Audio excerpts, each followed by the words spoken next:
What's going on, everybody? VHS Tacos is back with another excellent, this is actually good, I swear, please don't leave. It's the day after Thanksgiving. Hopefully you guys are all still in a food coma. That way you can't click off this video just yet because I have something to tell you. It's really important. This week we're talking about the New Mutants. The last X-Men movie ever from Fox by themselves before Disney came in and bought them all up. What a horrible case this is. Ugh. A plot breakdown.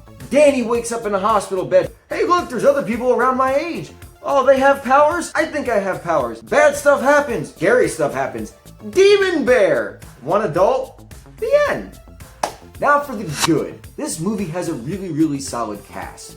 And it is all anchored 100% by Blue Hunt, who plays Danny Moonstar. We are with her from the very beginning of the movie as she wakes up all in a tizzy. And this really just action-packed, very confusing, which is the point, but we'll get to that. Opening scene where her town, her village is being attacked. And we're not sure what it is, we're not sure why it is. And then, boom, we cut and she wakes up in a hospital bed. She's handcuffed to us. So we are going through all of the same emotions with her. We're just as confused as she is. We're just trying to figure this out as much as she is. And she sells the confusion and the fear and the pain well.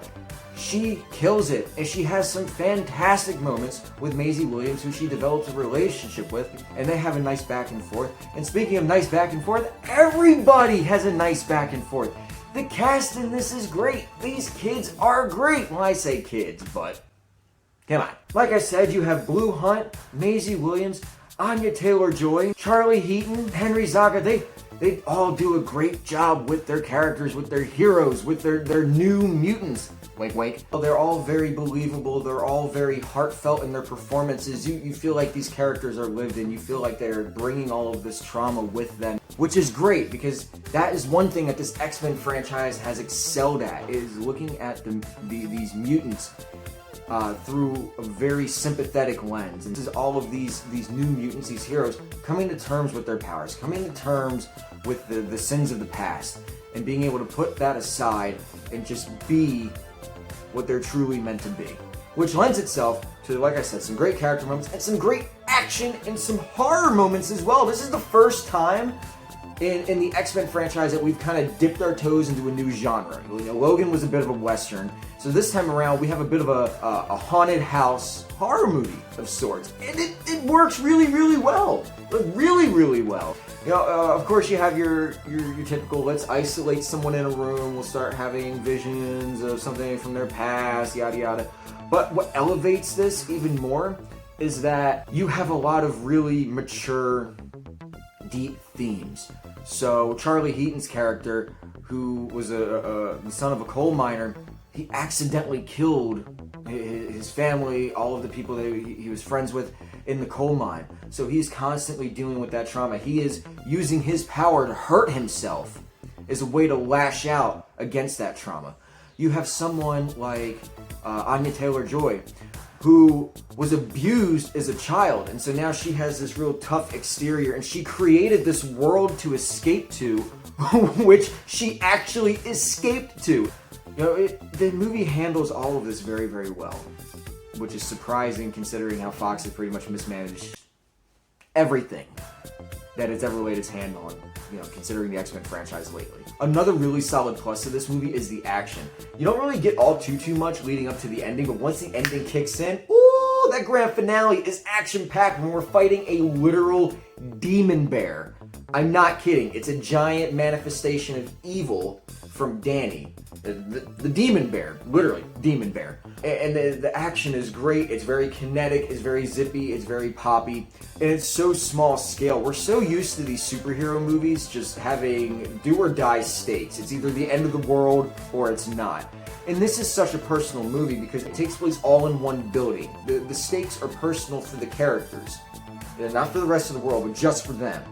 And it's so great, it's so refreshing to have something new like that, where we're not worried about, oh, okay, well, this country's probably going to blow up. Oh, well, they're planning on nuking the world. I wonder what it's going to be this time. No, the movie cares about the characters more than it cares about the world around it. Now, that's not to say that there's not world building. This is an X-Men movie, but this has more in common with Logan than it does any of the other X-Men movies. Yes, they name drop Xavier in the School for the Gifted Youngsters, But they also name drop the Essex Corporation, and there's a little bit of footage that they show in there too, which is footage from Logan. Another plus, like I said at the very beginning, I told you we were gonna double back to it, is the very confusing opening. I mean, this movie starts, and it just gets going. It's a very confusing opening where the demon bear is literally attacking, and there's stuff exploding, there's a blizzard going on, there's a lot of shaky cam movements, which are okay this time.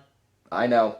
I'm a hypocrite. And it's such a fantastic scene because then we finally get into the woods where she's able to kind of nestle herself into a tree, and it's very quiet and it's very tense. But the camera never leaves her. The camera's focused on her that entire scene. They did a fantastic job setting up the focus of the movie, which was going to be her, which was going to be just the confusion, this is a journey that we have to take with her. They killed it. Now for the bad.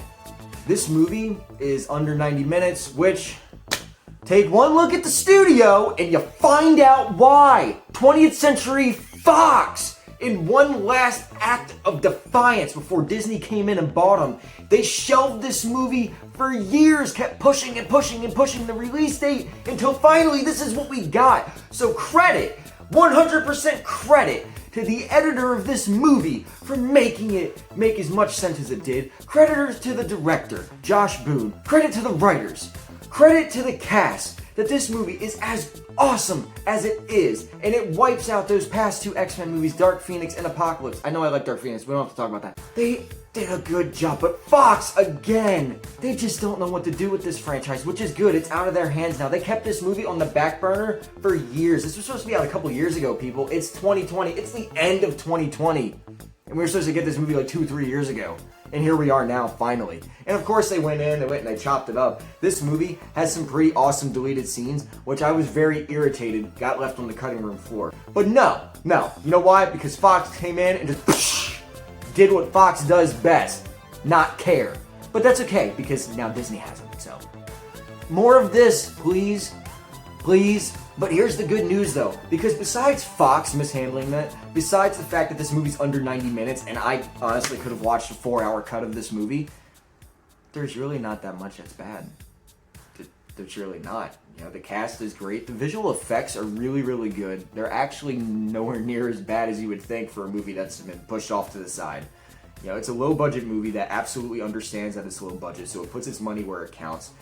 But it also realizes that because it's a low budget movie, it has to have something carry you through the entire way if it's not going to be visual effects, which is the cast, which is the writing. The marriage between the two is fantastic. These characters are people that you root for, that you care about, that you feel sympathetic for. You know, and if there's anybody out there that's dealing with any form of similar trauma like that, then you can relate to it. This is a very difficult movie. It's an uncomfortable movie. It's not your typical superhero fare, you know, with the big superhero boom boom explosions, everything like that. You know, it's none of that. This is a deeply personal superhero movie, and I think they got it right. I'm 100% on board. Very, very happy that this is how the X-Men franchise goes out. On a high note. Alright guys, if you've seen the New Mutants, let me know down in the comments below. If you liked it, let me know down in the comments below. If you think this movie's trash, let me know down in the comments below. And as per usual, keep it locked in here on YouTube. Make sure you like, subscribe. That way you can stay in touch with whatever terrible movie we've got coming up next week. And as always, guys, this is VHS Tacos signing off. Adios.